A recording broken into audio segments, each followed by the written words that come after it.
యుద్ధానికి రాకుండా ఒక చర్యలు తీసుకోవాలని నేను చెప్తున్నా. రైట్. మనోహర్ గారు నమస్కారం. నమస్కారం అండి. సో ఏం చెప్తారు ప్రధాని నరేంద్ర మోదీ ప్రసంగం గురించి? చెప్పడానికి ఏముందండి, చూసి మురవ చెప్పుకుని ఏడవ అన్నట్టు ఈ దేశ యువత మొత్తం కూడా ఇదే భావిస్తుంది. ఒక విధంగా చెప్పాలంటే ఆపరేషన్ సక్సెస్, పేషెంట్ డెడ్ అన్నట్టు ఒక్క మాటలో చెప్తాను. మేము ఏదో ఊహించినాం. అన్ని రాజకీయ పార్టీలు కూడా ఆపరేషన్ సింధూర్ అంటే వెళ్ళి రాజ్నాథ్ సింగ్ తో కూర్చొని మీరు ఏదంటే అది యుద్ధం చేయండి, మీకు మేము ఉన్నాం, మనం పరాయి దేశంతో దాయాద్ దేశం పాకిస్తాన్ తో కొట్లాడేటప్పుడు మనమంతా ఒకటే, అంతర్గతంగా రాజకీయాలు అప్పుడు మీరు వేరు మేము వేరు, పేద భారతదేశ ప్రజలకు సేవ చేసేటప్పుడు విషయంలో అని స్పష్టంగా చెప్పిన తర్వాత కూడా అసలు ఏం సాధించాం? అసలు అట్లాంటప్పుడు యుద్ధం అప్పుడే ఆపాల్సింది. చేతులు కాలేక 26 మంది చనిపోయిన తర్వాత మాకెందుకులే అని చెప్పేసి ఆ పీఓకే అక్కడ ఉగ్రవాదుల మీద బాంబులు వేసి ఒక 10 మంది 20 మంది 26 మందికి 50 మంది చంపి వదిలిపెడితే అయిపోయాయి. మరి యుద్ధం చేస్తాం అని చెప్పి యుద్ధ వాతావరణం తీసుకొచ్చేసి యుద్ధం అవి చేసినాం ఈ చేసినాం అని చెప్పేసి దాడులు చేసినాం, కరాచీ పోర్టును ఆక్రమించడం, ధ్వంసం చేసినాం అని చెప్పేసి ఇక ప్రజలందరూ కూడా మేము కూడా యుద్ధానికి సిద్ధం అని చెప్పి చాలా మంది మాట్లాడారు. అలాంటి వాళ్ళు మేము కూడా పోతాం, మాకు అవకాశం ఇవ్వండి అని చెప్పి. మరి ఏం సాధించడం? 1971 యుద్ధంలో బంగ్లాదేశ్ పాకిస్తాన్ నుంచి విముక్తి సాధించింది. ముజబుర్ రహమాన్ అధ్యక్షుడైంది, పాలకుడైంది. తర్వాత ఆ యుద్ధంలో దాదాపు 93,000 మంది పాకిస్తాన్ సైనికులు భారతదేశానికి బందీలుగా పట్టుబడ్డారు.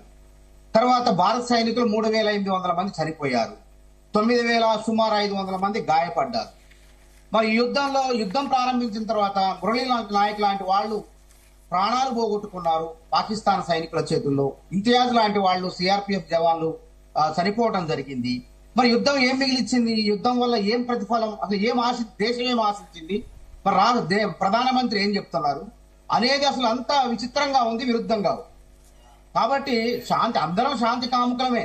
కానీ ఇక చివరి ఎంతకాలం పక్కలో బల్లెం? పాకిస్తాన్ ఎప్పుడు కూడా భారతదేశానికి పక్కలో బల్లెం. ఉగ్రవాదాన్ని పెంచి పోషించేది పాకిస్తానే. అసలు పాకిస్తాన్ లో ప్రభుత్వం వేరు, సైనికులు వేరు. సైనిక వ్యవస్థనే ప్రభుత్వాన్ని శాసిస్తుంది అక్కడ. వాళ్ళు సైనిక వ్యవస్థ, సైనిక పరిపాలన, సైనికులు యుద్ధం చేయాలంటే యుద్ధం చేస్తారు, ప్రభుత్వం చెప్తే వినవాళ్ళు. మన భారతదేశంలో సైనికుల్లాగా వాళ్ళు క్రమశిక్షణతో ఉండరు. కాబట్టి 100 మంది ఉగ్రవాదుల్ని భారత సైనికులు చంపితే వాళ్ళు పోయి అక్కడ సైనికులు పోయి నివాళులు అర్పించడం, ఏడవటం ఇవన్నీ చేస్తారు. అంటే ఏంది? అక్కడ ఉగ్రవాదాన్ని పెంచి పోషించేది అక్కడ ప్రభుత్వాలు కాదు, సైనిక వ్యవస్థే. కాబట్టి మనం ఏం చేయాలి?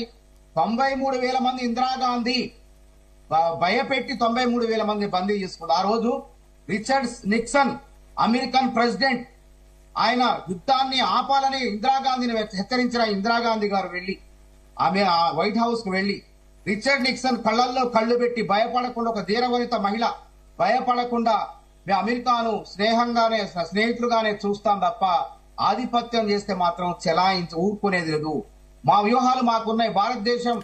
కానీ అప్పటి వాతావరణం వేరు, అప్పటి వాతావరణం వేరు, ఇప్పటి యుద్ధాలు చేసే సమయం కాదు అనేది కొన్ని వ్యక్తం అవుతాం విషయమేనండి. చివరికి వచ్చింది, ఈ అంశం వచ్చింది, భారత క్షిపణులు పోయినాయి, వాళ్ళు పేళ్ల బాంబులు వేశారు. వేసినప్పటికీ ఎందుకు వెందిరగాల్సి వచ్చింది? ఇందిరాగాంధీ గొప్పతనం వాడిని నిజమే చెప్తున్నా. అమెరికన్ అధ్యక్షుడికి భయపడిన వీరవనిత, ఉక్కు మహిళ ఇందిరాగాంధీ. ఆ రోజు ఏమంటే వాజ్పేయి, ఆమె దుర్గామాతగా కీర్తించారు వాజ్పేయి, ప్రధాన బీజేపీ నాయకుడు. ఆ రోజు ఆ విధంగా చిత్తశుద్ధి అట్లున్నది, ఇక్కడ చిత్తశుద్ధి లేదు. ఆ రోజు కూడా అమెరికా తీవ్రంగా జోక్యం చేసుకుంది, ఇందిరాగాంధీని యుద్ధం చేయొద్దని చెప్పి హెచ్చరించింది. అయినా గానీ యుద్ధం చేసింది, ఒక దేశానికి స్వతంత్రాన్ని ఇచ్చింది. తర్వాత ఒప్పందం చేసుకుంది, వాస్తవాధీన రేఖను పెట్టుకొని మీరు అక్కడ ఉండాలి, మేము ఇక్కడ ఉండాలని చెప్పి వాస్తవాధీన రేఖ, మరి ఎల్ఓసి ఏదైతే లైన్ ఆఫ్ కంట్రోల్ ఉందో అది పెట్టుకోవడం జరిగింది, ఒప్పందాలు చేసుకున్నారు. ఏదైనా ఒప్పందాలు అనేవి యుద్ధానికి ముందన్నా ఉండాలి సంధి అనేది, లేకపోతే యుద్ధం తర్వాత కూర్చొని సంధి చేసుకోవాలా. అసలు యుద్ధం ముందు లేదా, యుద్ధం తర్వాత కూడా లేదా? ఎవడో అమెరికా అధ్యక్షుడు చెప్పిండి అని చెప్పేసి వాడు 2 సార్లు ప్రకటిస్తాడు. అసలు అమెరికాకి ఏం సంబంధం? అందుకు మా రాహుల్ గాంధీ గారు ఒకటి అడుగుతున్నారు, లేఖ రాశారు, ముందు పార్లమెంట్ అత్యవసర సమావేశం ఏర్పాటు చేయండి, ప్రతిపక్షాలకు దేశానికి సమాధానం చెప్పండి. ఇట్లా టీవీలో మీడియాలో మాట్లాడటం కాదు. అప్పుడు ప్రతిపక్షాలు ఏం సలహా ఇస్తారో చూడాలి కదా. ఇప్పుడు మీరు యుద్ధం చేస్తామని ముందుకు వచ్చినప్పుడు ప్రతిపక్ష పార్టీలన్నీ కూడా వెళ్ళండి, మేము ఉన్నాం, భారత ప్రభుత్వానికి, నరేంద్ర మోడీ ప్రభుత్వానికి మేమంతా అండగా ఉన్నాం, మీరు వేరు కాదు మేము వేరు కదా అని చెప్పారు. ఇప్పుడు కూడా కూర్చోబెట్టి ఇట్లాంటి పరిణామాల్లో ట్రంప్ అనేవాడు జోక్యం చేసుకుంటాడు, వాణిజ్యాన్ని ఆపు చేస్తామని చెప్పి బెదిరిస్తాడు. ఇట్లాంటి పరిస్థితుల్లో ముందుకెళ్దామా వెనక్కి వెళ్దామంటే భారతదేశం మొత్తం కూడా మీకు నిరాజనాలు పలికేదే. ప్రతిపక్ష పార్టీలు కూడా పోండి. అసలు పిఓకే సమస్య, పాక్ ఆక్రమిత కాశ్మీర్ ఏదైతే ఉందో ఈ దెబ్బతో బయటపడాల్సిందే. మనం వాళ్ళ మొత్తం చింద్రం చేయాల్సిందే, అక్కడ మొత్తం స్వాధీనపరచుకోవాల్సిందే అని చెప్పి ఒక సలహా వచ్చేది. ఇలా దేశం మొత్తం కూడా ఎదురు చూసింది ఏం కోసం? అబ్బా ఈ దెబ్బతో పక్కలో బలమైన పాకిస్తాన్ గోరీ కడతాం, కంట్లో నరసైనటువంటి పాకిస్తాన్ సమాధి చేస్తాం, కాల్లో ముళ్ళైనటువంటి పాకిస్తాన్ ఏరి పోకడ వెళుతూ ఉగ్రవాదాన్ని ఏరి పారేస్తామని చెప్పి దేశం మొత్తం కూడా గర్వించింది. అదేవిధంగా సైనికుల యొక్క త్యాగాలు గొప్ప, వాళ్ళు సిద్ధమైపోయారు. యుద్ధభూమికో చావో రేవో తేల్చుకోవడానికి త్రివిధ దళాలు సిద్ధపడితే రాజకీయ నాయకత్వం ఏందండి? దేశం ప్రజలందరూ సైనికుల వెంట ఉన్నారు, సైనికులు కూడా సిద్ధమయ్యారు. అయిన తర్వాత మన చూసిన బలగాల్లో మనకు 14,75,000 మంది సైనిక బలగాలుంటే వాళ్ళకు తిప్పి కొడితే 5 లక్షల మంది లేరు. అదేవిధంగా పారామిలిటరీ బలగాలు మనకు 16 లక్షల సుమారు ఉంటే వాళ్ళకు 3 లక్షల మంది కూడా లేరు.